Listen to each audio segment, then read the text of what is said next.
Bonjour! Aujourd'hui, nous allons voir la somme des angles intérieurs des polygones. Deux petits rappels avant de débuter. Premièrement, la somme des mesures d'un angle intérieur et d'un angle extérieur à un même sommet est de 180 degrés. Ici, 108 est l'angle intérieur, 72 l'angle extérieur. La somme des deux me fait 180. À un même sommet, les angles sont adjacents supplémentaires, donc la somme fait 180.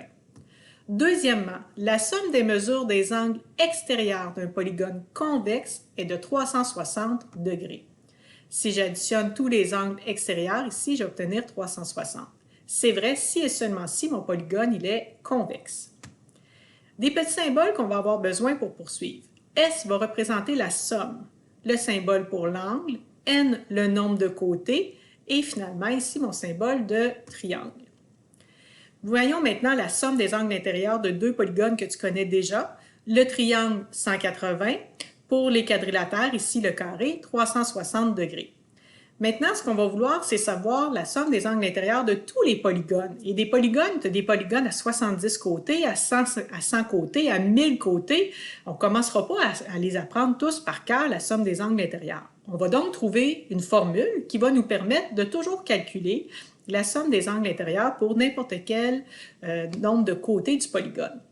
Tous les polygones, on peut les diviser en triangles. Ici, mon carré, je vais venir tracer la diagonale en un sommet.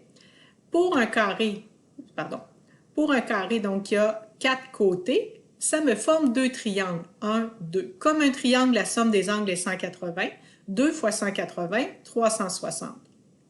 On va procéder de la même manière avec mon pentagone. Ici, à partir d'un même sommet, je vais venir tracer toutes les diagonales possibles. Je peux en tracer deux, ce qui me fait 3 triangles. Mon pentagone qui a 5 côtés, j'ai 1, 2, 3 triangles. La somme des angles intérieurs d'un pentagone est de 540 degrés.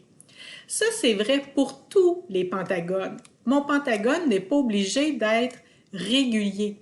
Mon pentagone ici, c'est un polygone qui est concave et la somme des angles intérieurs est quand même de 540 degrés. Alors, tout pentagone, la somme des angles est de 540.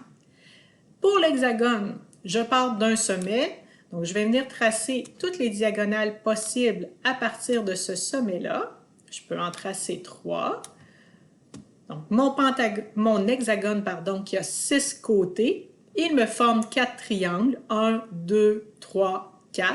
La somme des angles intérieurs, 4 fois 180, ce qui me fait 720 degrés au total. Et c'est vrai pour tous les hexagones, qu'ils soient réguliers ou pas.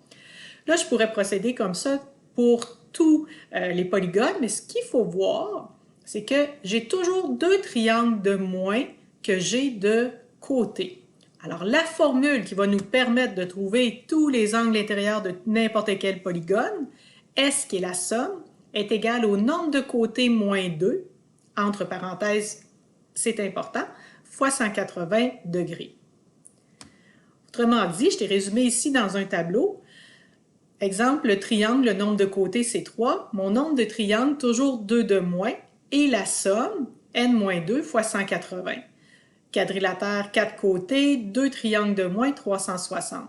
Ce qu'on peut remarquer, c'est que si j'additionne un côté, ici, j'ai toujours un triangle de plus. Donc, en ayant un triangle de plus, j'additionne à chaque fois 180. Donc, 180 plus 180, 360 plus 180, 540 et ainsi de suite. Donc, si jamais tu oublies ta formule, bien, tu pourrais toujours procéder de cette manière-là pour trouver la mesure de tes angles intérieurs de ton polygone, parce que c'est rare qu'on va te donner un polygone à 1000 côtés. Actuellement, on va s'en tenir à l'intérieur de 10. Maintenant, si le polygone est régulier, je te rappelle, ça veut dire que tous ses angles et tous ses côtés sont isométriques. Donc, si ton polygone est régulier, il est possible de trouver la mesure d'un angle intérieur, donc la somme des angles intérieurs divisée par le nombre de côtés. Donc, c'est bien important, n représente le nombre de côtés. J'ai complété le tableau ici. Si j'avais déjà la somme des angles intérieurs, et là, bien important que mon polygone soit régulier, tu vois, je suis venu mettre le carré, la somme d'un angle intérieur, bien 180 divisé en 3, 360 divisé en 4, 540 divisé en 5, ce qui me fait 108, et ainsi de suite. Voilà. Maintenant qu'on sait notre angle intérieur, on pourrait calculer la mesure de l'angle extérieur, puisqu'on sait qu'un angle intérieur et extérieur à un même sommet sont adjacents supplémentaires. Je pourrais le trouver en faisant 180 moins 60, 120, 180 moins 90 pour avoir la colonne de l'angle extérieur ici. Maintenant, je te demande d'ouvrir ton cahier lumière. On va passer aux notes de cours. Bonne journée!